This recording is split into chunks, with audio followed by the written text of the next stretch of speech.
Deməli, x qram natrium hidrid verir və 2 qram hidrogen alındı deyir. Y qram suda və 20% məhlul oldu deyir.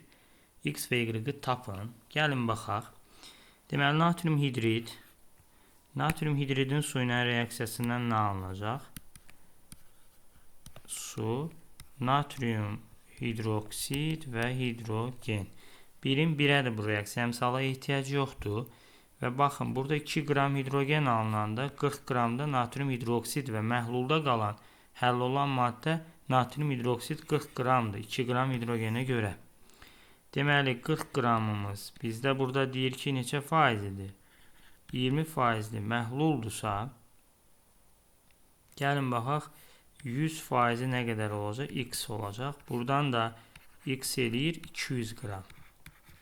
Deməli, burada məhlulda 200 qram məhlul var.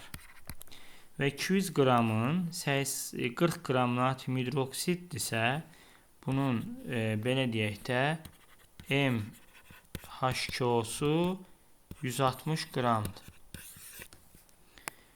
Və x qram natrium hidridə tapsaq, 2 qramı 40 qramda bu, 24 qramda bu olacaq. Yəni x-imiz olacaq 24 qram. 24 qram. Gəldik suya. Suyun M suya gələndə, buradakı Y-in suyuna gələndə 160 qram burada var. Üstə gəl, burada 160 qram burada suda var. 160 qramın 18-i də burada reaksiyaya girdiyinə görə olacaq 178 qram. Cavabımız B variantı.